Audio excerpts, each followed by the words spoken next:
2025 ஒரு மஜாவான பாடி கண்டிஷனோட முடிச்சா அவனு மக்களே. அதுல இது டே 6 காலையில ஒரு 8 மணிக்கு அலாரம் வச்சேன் ஜிம்மு கிளம்பலான்ட்டு. பட் ஏன்ச்சது 9 மணிக்கு. சரின்னு சொல்லிட்டு அவசர அவசரமா பல்ல விளக்கிட்டு காலை வேலையை அனைத்தையும் முடிச்சுட்டு அடுத்தது ஒரு மில்க் ஷேக் ப்ரீ ஒர்க் அவுட்டுக்கு ஒரு மில்க் ஷேக் அடிச்சுட்டு ஜிம்முக்கு கிளம்பியாச்சு. நம்ம நண்பர் ஒருத்தர் வரனாரு 8 மணிக்கு. நான் ஜிம்முக்கு போனதே 9:30 மணிக்கு. அவருக்கு ஃபோன் பண்ணி கேட்டதுக்கு ப்ரோ நீங்கள் 8 மணிக்கு கால் பண்ணுறேன், நீங்கள் காலே பண்ணல ப்ரோ, அதனால் நான் வரல ப்ரோ, ஈவினிங் வரேன் அப்படின்ட்டு. அப்போ முதுகில் குத்திட்டுல அந்த மொமெண்ட்டு தான்.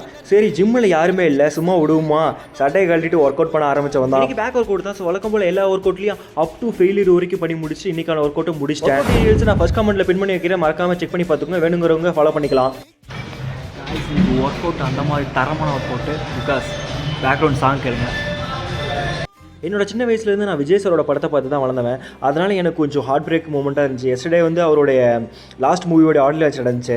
அது கொஞ்சம் வருத்தமாக தான் இருக்குது. எனக்கு வருத்தம்ப்பா. எனக்கு இந்த அரசியலை பற்றி தெரியல, மேபி பார்ப்போம் 2026 என்ன நடக்குதுன்ட்டு. இது அவர் ஸ்டைலில் சொல்லணும்னா ஐ எம் வெயிட்டிங். அப்புறம் காமிக்கின் நேரம் வந்தாச்சு. இதுதான் நம்ம கரண்ட் பாடி கண்டிஷன். நான் ஸ்டார்ட் பண்ணும்போது எந்த கண்டிஷனில் இருந்தால் இப்போ எந்த கண்டிஷனில் இருக்குன்னு எனக்கு தெரியும். பட் ஆனால் இதோட பெட்டர் கண்டிஷனில் இருந்திருக்கலாம். மேபி நம்ம டயட் அண்ட் ஒர்க் அவுட்டை ப்ராப்பராக ஃபாலோ பண்ணி இது வரைக்கும் எல்லாமே நல்லா போயிட்டு இருக்கு. நான் ஃபாலோ பண்ணாதாங்க, மறக்காம ஒரு ஃபாலோ பண்ணிக்கோங்க.